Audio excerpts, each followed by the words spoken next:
ఆధ్యాత్మిక జీవితమునికి స్వాగతము. ఇది కులమునికి మతమునికి చెందిన సబ్జెక్టు కానే కాదు. ఇది దేవునికి నరునికి మధ్య సంబంధించిన సబ్జెక్ట్. ఇక నేను స్టార్ట్ చేస్తూ ఉన్నాను, జాగ్రత్తగా వినండి. జీవితములో ఎన్నో ఆటుపోటులు ఉంటాయి, సుఖములు దుఃఖములు ఉంటాయి. దానినే జీవితముగా చెప్పవచ్చు. సుఖములు లేని, దుఃఖములు లేని దానిని జీవితముగా చెప్పరు. అయితే సూర్యచంద్రులు ఎలాగో జీవితములో సుఖ దుఃఖములు కూడా అలానే. అయితే ఈ సుఖాలు ఎందుకు వస్తాయి, దుఃఖాలు ఎందుకు వస్తాయి? అసలు మాకు సుఖమే లేదు, దుఃఖాలే అన్నీ అనుకుంటే ఆ దుఃఖాలు ఎందుకు వస్తాయి అంటే దానికి కారణము ఎవరు అంటే నీవే. నీ అజ్ఞానమే దానికి మూలం. దేహ అభిమానములో ఉన్నంత కాలము సుఖ దుఃఖములు పనిచేస్తాయి. దేహ అభిమానమును ఎప్పుడైతే నువ్వు కోల్పోతావో సుఖము లేదు, దుఃఖము లేదు, దానిని శాంతి అంటారు. ఈ శాంతి ఎవరికి ఉంటది అంటే దేహ అభిమానముతో ఉన్న వారికి శాంతి అనేది లేదు. దేహ అభిమానమును కోల్పోయిన వారు, దేహ అభిమానమును కోల్పోయిన వారు, దేహ అభిమానము లేని వారికి శాంతి ఉంటది కానీ వాళ్ళకి సుఖాలు లేవు, దుఃఖాలు లేవు. ఈ దేహ అభిమానుల్ని లోక సంబంధులు అనియు, ఈ దేహ అభిమానము లేని వారిని ఆత్మ సంబంధులు అనియు చెప్పవచ్చు. ఆత్మ సంబంధి లోకం వైపుకి చూడరు, లోక సంబంధి ఆత్మ వైపుకి చూడరు. ఇది ధర్మము. అయితే జీవిస్తూ ఉన్నారు. చాలా మంది ఎందుకు జీవిస్తున్నారో వాళ్ళకి తెలియదు. ఎందుకంటే వాళ్ళెవరో వారికి తెలియదు, వాళ్ళు ఎవరో వారికి తెలియదు ఒకటి. నెక్స్ట్ వాళ్ళకి ఏమీ కనపడటం లేదు. భౌతిక సంబంధమైన నేత్రములు తెరిచినప్పుడు చూస్తున్నారు, మూసుకున్నప్పుడు అట్లా ఉంటున్నారే కానీ అసలుకి వీళ్ళకి ఏమీ కనబడటం లేదు. అయితే యాక్చువల్గా బిల్డింగ్లు కట్టుకోవటం కోసం,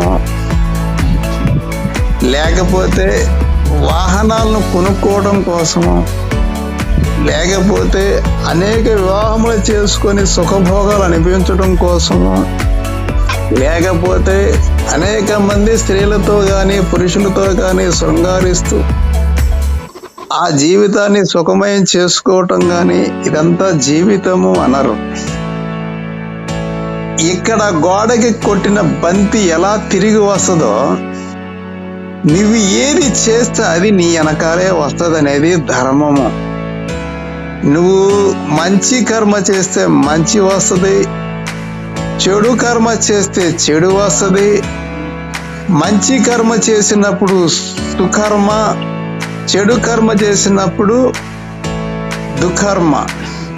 అంటే చెడు కర్మ వల్ల లభించే ఫలితము దుఃఖము, దుఃకర్మ. మంచి వల్ల లభించిన ఫలితము సుకర్మ, సుఖము, హ్యాపీనెస్ అని చెప్పాలి.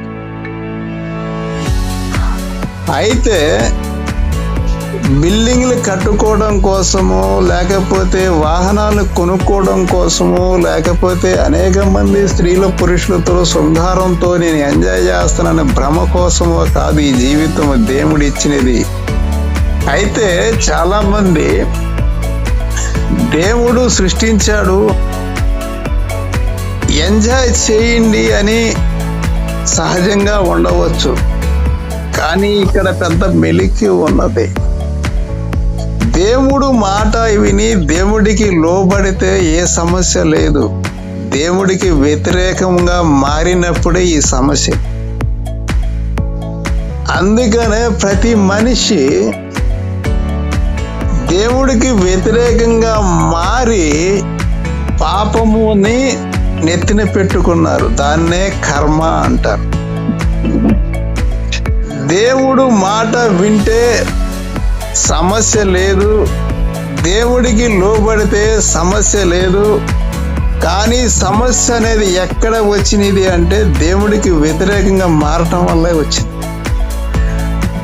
చాలా మంది మేము గ్రంథాలు చదువుతాము, మేము ఆ గ్రంథం చదువుతాము, ఈ గ్రంథం చదువుతాము, మాకు జ్ఞానం బాగా తెలుసు, మేము జీవించడం మాకు బాగా తెలుసు అనే భ్రమలో ఉంటూ ఉండవచ్చు. కానీ నేను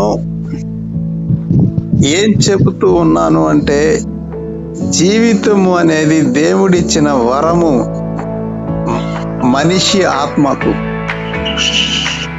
ఈ నరుడుకి దేవుడిచ్చిన వరము ఏమి అనగా జీవితము. ఈ జీవితాన్ని కానీ ఫుల్ఫిల్ చేసుకోగలిగినట్లయితే నిత్య జీవములోకి వెళ్తారు. ఈ జీవితాన్ని కానీ చిందరవందర చేసుకుంటే నరకంలోకి వెళ్తారు అనేది నాకు తెలిసిన సబ్జెక్ట్. అందుకనే అవతల వాడు బాధల్లో ఉన్నప్పుడు పట్టించుకోలేదు, రోగి పడి అల్లాడుతూ ఉన్నప్పుడు పరామర్శించలేదు, నీ సహోదరుడు లేమిలో కొట్టుమిట్టాడుతూ ఉన్నప్పుడు నీకు ధనం ఉండి కూడా సహాయం చేయలేదు.